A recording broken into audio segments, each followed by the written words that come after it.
Zer da energia? Energia magnitude bat da. Lan egiteko materiaren ahalmena da. Beroa sortu, argi egin eta mugimendua eragin dezake. Hau, bidetueretatik etor daiteke. Energia iturri berriztagarriak. Hauek ez dira agortzen, adibidez, eguzkiaren argia. Energia iturri ez berriztagarriak. Hauek agortuz joaten dira, adibidez ikatza. Energia mota desberdinen ezaugarriak. Soinu energia. Soinua garraiatzen duen energia da.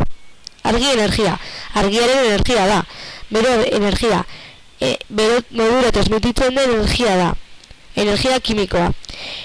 Erregaiek, elikagaiek eta beste sustantzia batzuek dutena. Energia nuklearra.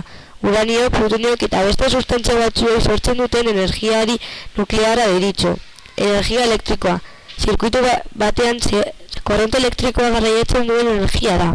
Energia mekanikoa. Gorputzek egiduraren bidez duten energia da. Zer da beroa eta temperatura? Bero energia mota bat da. Kalorietan kal neurtzen da. Gorputzen temperatura handitzen du.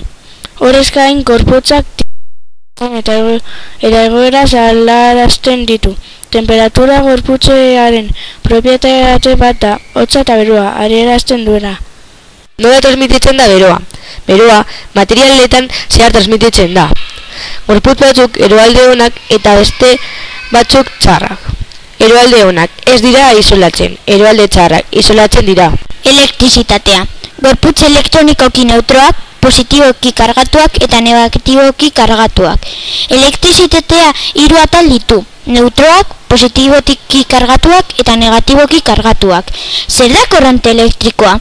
Korronte elektrikoa karga elektrikoek materia batean zehar egiten duten egidura ordenatuari esaten zaio. Korronte elektrikoki bateko kargek energia elektrikoa garraiatzen dute. Korronte elektrikoak ondorengo efektuak sor ditzake. Bero efektua, argi efektua, soinu efektua, efektu magnetikoa, efektu mekanikoa. Nola ikusten da elektrizitatea? Elektrizitatea iturri moduan duten hainbat zentral motak daude. Zentral hidroelektrikoa, zentral eolikoak, zentral termikoak, zentral nuklearrak, eguzki zentral eta eguzki zentral fotovoltaikoak.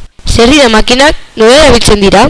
Makina sinpleak gizakia aintzinatik erabiltzen dituen eta lan fisikoa arindu eta errazten dion oinarrizko tresna batzuk dira. Makina motak azaldu bertan beraien zati nagusiak eta eragile motak bereziz. Makina lana bat egiteko erabiltzen den osagai erotresna multzo egiratu bat da. Bakunak, pieza bakar batez osatuak. Palanka barra luze, zurruna, euste puntu baten gainean jartzen dena. Gurpila, forma zirkularra du, eta ardatz baten inguruan biratzen da. Plano inklinatua, objektuak igotzeko eta jaisteko aldapak, konpasatuak, pieza asko dituzte elkartuta.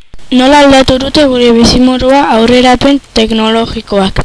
Teknologia urtez urte hobetzen eta gauza asko asmatzen egon dira. Teknologikoak.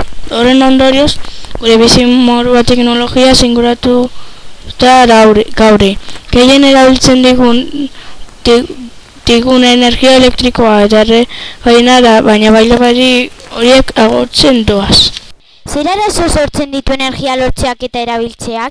Energia lortzeak eta erabiltzeak hainbat arazo sortzen ditu. Bukatzen dira, agortu egiten dira. Sortzen duten erradiaktibozadoa milaka urte irauten du.